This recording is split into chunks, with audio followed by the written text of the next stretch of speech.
ఉన్న బంగారాన్ని విడిపించి ఆ రోజు ఆన్లైన్ రేటుకే మేము కొంటాం. Sharma gold company. నమస్కారం, వెల్కమ్ టు సుమన్ టీవీ. నేను గీతాంజలి. కార్తీక పౌర్ణమి నవంబర్ 15వ తారీఖున అయితే విధిగా అందరూ ఆచరించవలసింది ఏమిటి? ఆ రోజున చాలామంది దీపాలు వెలిగిస్తూ ఉంటారు.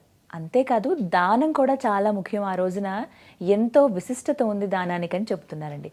అయితే మరి ఎలాంటి దానం ఇస్తే మంచిది, ఎవరికి దానం ఇవ్వాలి, దాంతోపాటుగా దీపం ఎలా పెట్టాలి, ఆ రోజున అసలు విధిగా ఏం చేయాలి, పౌర్ణమి రోజున ఏ దైవారాధన చేయాలి? ఎందుకంటే కొంతమంది శివుణ్ణి ఆరాధిస్తారు, కొంతమంది కేశవుణ్ణి ఆరాధిస్తారు, అంటే విష్ణుమూర్తిని. ఇంకొంతమంది పౌర్ణమి కదా అని అమ్మవారి పూజ కూడా చేస్తూ ఉంటారు. ఇలా అసలు ఎవరి ఆరాధన మనం చేస్తే మనకి వాళ్ళ అనుగ్రహం కలుగుతుందో తెలుసుకుందాం. వివరించేందుకు ప్రస్తుతం మనతో పాటు ఉన్నారు ప్రముఖ జ్యోతిష్యులు బ్రహ్మశ్రీ నందిభట్ల శ్రీహరి శర్మ గురువు గారు. వారితో మాట్లాడదాం.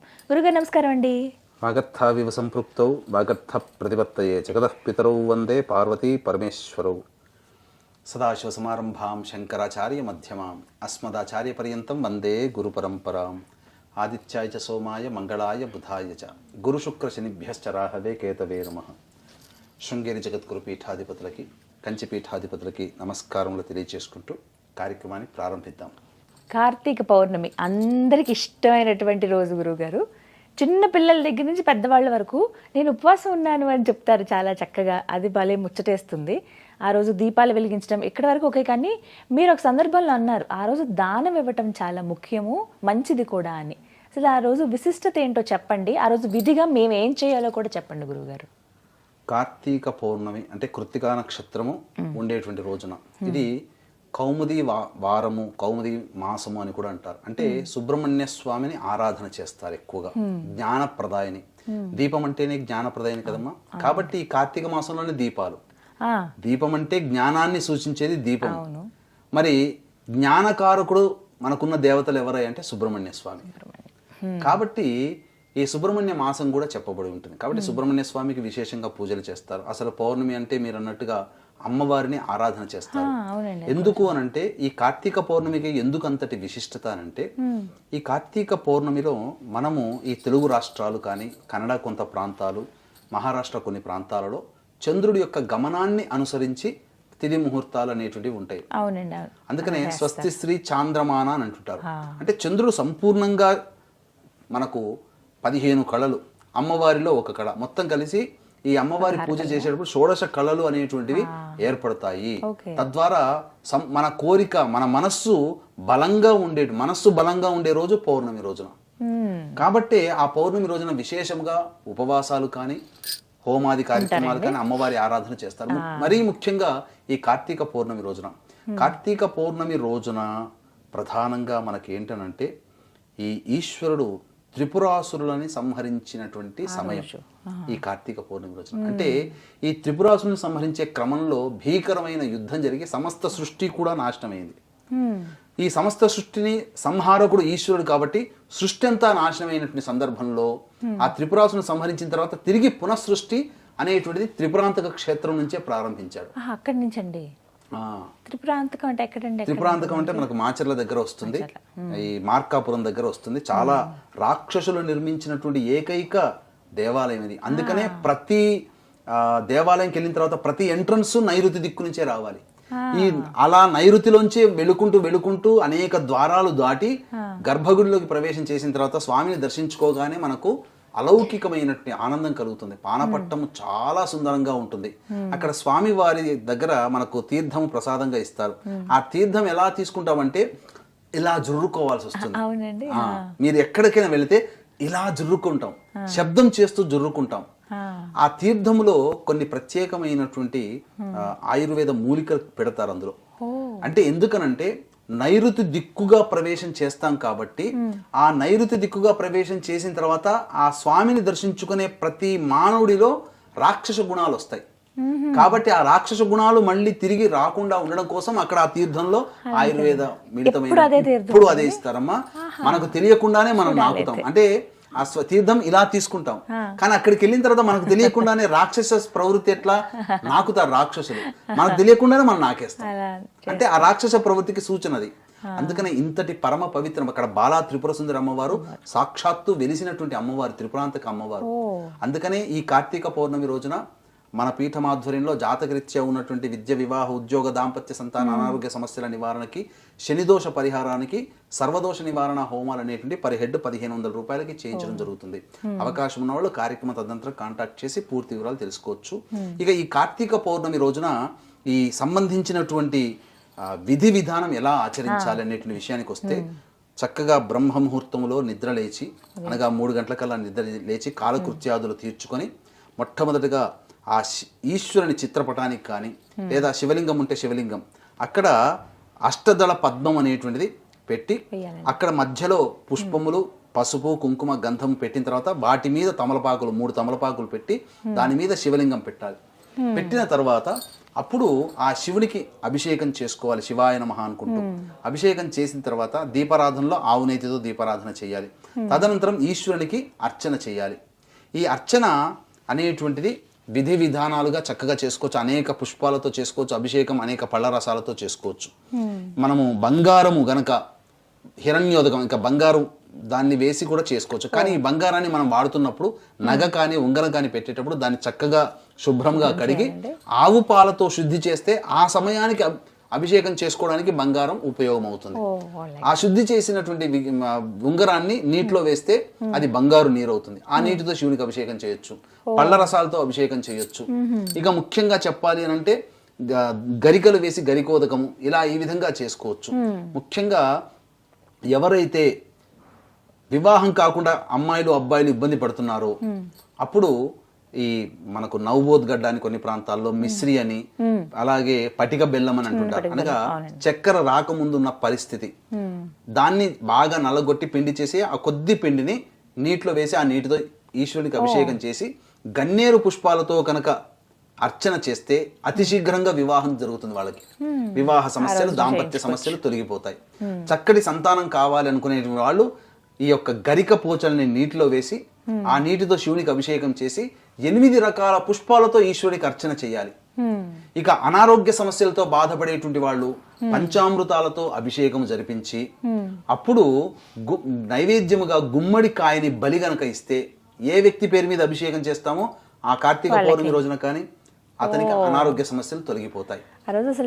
చాలా ఎన్ని రకాలుగానైనా చేసుకోవచ్చు. ఉద్యోగం రాక, పదవి రాక, ఉద్యోగంలో సమస్యలు ఎదుర్కొనేటువంటి వాళ్ళు చెరుకు రసం ఉంటుంది కదమ్మా, ఆ చెరుకు రసాన్ని ఈశ్వరునికి ముందు రోజు తెచ్చి పెట్టుకోవచ్చు ఫ్రిడ్జ్ లో. తర్వాత తెల్లవారి ఈశ్వరునికి ఆ కార్తీక పౌర్ణమి రోజున ఈశ్వరునికి చెరుకు రసంతో అభిషేకం చేసి పొంగలి నైవేద్యంగా పెట్టినట్లయితే ఖచ్చితంగా ఉద్యోగం లభిస్తుంది. అయితే ఇవి ఇంట్లోనే చేసుకోవచ్చు, ఇంట్లో శివలింగానికి అభిషేకం చేస్తారు, తప్పేమీ లేదమ్మా. ఒకవేళ చెరుకు రసం దొరకకపోతే బెల్లం ఉంటుంది కదమ్మా, ఆ బెల్లాన్ని చిత్తకొట్టి నీటిలో కలిపితే బెల్లం నీరు, ఆ బెల్లం నీటితో శివుడికి అభిషేకం చేయొచ్చు. అలాగే విద్య కావాలనుకునేటువంటి వాళ్ళు ఆవు నేతితో అభిషేకం చేయాలి. ఇక ముఖ్యంగా ఈ కార్తీక పౌర్ణమి రోజున సమస్తమైనటువంటి ఇంట్లో బాధలు తొలగిపోవాలి. మనకు ఏంటనంటే ఈ ప్రయోగ బాధలు అంటారు కదమ్మా, ఈ ప్రయోగ బాధలు తొలగిపోవాలంటే అన్నము తేనె కలిపి శివలింగాకారముగా చేసి ఆ శివుడికి అభిషేకం చేసి ఆ తర్వాత దాన్ని నదిలో గనక కలిపేస్తే ఇక ప్రయోగ బాధలన్నీ, ఇంట్లో ఉన్న నరదృష్టి బాధలన్నీ కూడా తొలగిపోతాయి. ఎంత పరిమాణంలో చేస్తాం? ఇంత చిన్న పరిమాణంలో చేసుకోవచ్చు, చిన్న పరిమాణంలో చేసుకోవచ్చు. అన్నము తేనెతో కలిపినటువంటి శివలింగాన్ని తయారు చేసి గనక చేసినటువంటి మానవుడికి అసలు ప్రయోగ బాధలు తొలగిపోతాయి. ఈ విధంగా చేయొచ్చు. తర్వాత ఇక అనేక విధాలుగా ఈ స్వామిని ఆ రోజున అభిషేకం చేసిన తర్వాత సంధ్యా సమయంలో మళ్ళీ ఉపవాసం ఉంటే, శక్తి ఉంటే ఉపవాసం ఉండాలి, లేదు భోజనం చేస్తామని అంటే భోజనం చేయవచ్చు. సరిగ్గా మళ్ళీ 5 గంటలకల్లా మళ్ళీ ఉపవాసానికి స్నానం చేయడానికి మధ్య, అనగా భోజనానికి స్నానానికి మధ్య 3 గంటల వ్యవధి ఉండాలి. 5 గంటలకల్లా అనగా 1 గంటకల్లా భోజనం చేసే అలవాటుని చేసేయండి. 5 గంటలకల్లా మళ్ళీ స్నానకృత్యాదులు, కాలకృత్యాదులు తీర్చుకొని మళ్ళీ 6 గంటల 4 నిమిషాలకి సూర్యాస్తమయం అవుతుంది. 2 ముహూర్త కాలం అంటే 48 నిమిషాలు.